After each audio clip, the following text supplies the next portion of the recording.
காஞ்சிபுரத்தில் அதிகமான தொழிற்சாலைகள்.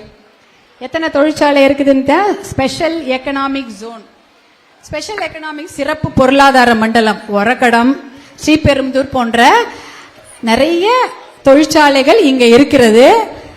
ஆனா அங்க யார் வேலை செய்யறா? உள்ளூர்ல இருக்கவங்க எல்லாம் வேலை செய்யறாங்களா? நீங்க வேலை செய்யறீங்களாமா? உங்களுக்கெல்லாம் வேலை கிடைக்கல, எங்கெங்கயோ போய் தானே வேலை செய்யறாங்க. உள்ளூர்ல இருக்கிறவங்க யாருக்குமே அங்க வேலை கிடையாது. ஆந்திரா, கேரளா, கர்நாடகால இருந்து வேலை செய்யறாங்க. நிலம் கொடுத்தது யாரு? நம்ம. நிலம் கொடுத்தது யாரு? இந்த காஞ்சிபுரம் மாவட்டத்து மக்கள். நீங்க நிலம் கொடுத்தீங்க, ஆனா உங்களுக்கு வேலை இல்ல. ஆனா என்ன சொல்லி ஜெயிச்சு வர்றாங்க? 75% அந்த காஞ்சிபுரம் மாவட்ட மக்களுக்கு நாங்க வேலை கொடுப்போம், அதனால எங்களுக்கு ஓட்டு போடுங்கன்னு சொல்லிட்டு வந்தாங்க. இது வரைக்கும் கொடுத்தாங்களா? கொடுத்தாங்களா? கேட்டீங்களா? கேட்கல. ஏன் கேட்கல? கேட்கணும். என்னைக்கு கேட்பீங்க? 2026 கேக்குறீங்களா? மார்ச் மாசம் கேக்குறீங்களா? கேட்பீங்களா?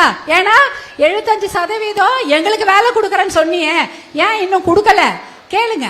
அவ்வளோ பெரிய தொழிற்சாலைகள்லாம் இங்க இருக்கு, ஆனா நமக்கு வேலை இல்லை. நம்ம எங்க போறோம்?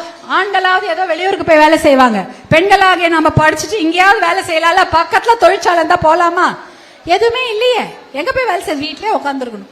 ஏன்னா பாதுகாப்பு, பயணம், பேருந்து பயணம், ரயில் பயணம், வழியில எப்படி இருக்குமோ என்ன இருக்குமோ அனுப்பவும் மாட்டாங்க வேலைக்கு. பக்கத்துல இருந்தா அனுப்புவோம்.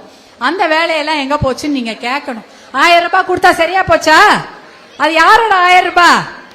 டாஸ்மாக்ல கொண்டு போய் உங்க வீட்டுல இருந்து கொடுத்தவங்களோட 1000 ரூபாய் தான் திருப்பி உங்களுக்கு வருது. திருப்பி அது எங்க போவோம்? அதே டாஸ்மாக் தான் போகும். 1000 ரூபாய் போட்ட உடனே மனசு மாதிரி ஓட்ட போட்டுறது. என்னமா அது கூட வரலையா உங்களுக்கு? அந்த 1000 ரூபாய் வரலையா? அதெல்லாம் வேணாம் உங்களுக்கு. நீங்களே சம்பாதிக்கணும் அந்த 1000 ரூபாய் ஒரு நாளைக்கு. எப்படி? நல்ல வேலை வாய்ப்பெல்லாம் இங்க உருவாக்கி கொடுக்கணும். அவங்க யாரு? யாராவது வந்து 500 1000 கொடுத்தா பிச்சை போட்டா அதை வாங்கிக்கிறதா? அசிங்கம் இல்ல? அசிங்கம் இல்ல? என்னது இது? என்னத்துக்கு அவங்க கொடுக்கறாங்க? ஓட்டை வாங்கி உங்களை ஏமாத்துறதுக்கு கொடுக்கறாங்க. அது மாதிரி தேவையே கிடையாது. உங்களுக்கு என்ன தேவை? மது ஒழிப்பு தானே தேவை. அதுதானே வேணும். யார் வீட்டுல குடியே இல்ல சொல்லுங்க, கை தூக்குங்க. குடியே கிடையாது. யாருமே குடிக்கிறவங்க இல்ல, எல்லாருமே நல்லவங்களா இருக்காங்க. யாரா மத்தவங்க எல்லாம் எல்லார் வீட்லயும் யாராவது ஒருத்தராவது குடிக்கிறாங்களாமா? குடிக்கிறாங்க. எல்லார் வீட்லயும் யாராவது ஒருத்தராவது குடிக்கிறாங்க. அப்போ எது வேணும் உங்களுக்கு?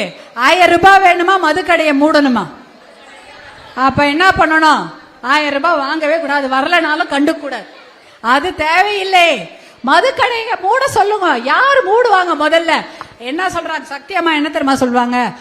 நான் வந்து மருத்துவர் அன்புமணி அவர்கள் அந்த முதல் கையெழுத்த போட்டு மதுக்கடைய டாஸ்மாக மூடுற நாளை பார்த்துட்டு தாமா நான் போவேன்னு என்கிட்ட. அந்த மதுக்கடையை மூட வேண்டும்.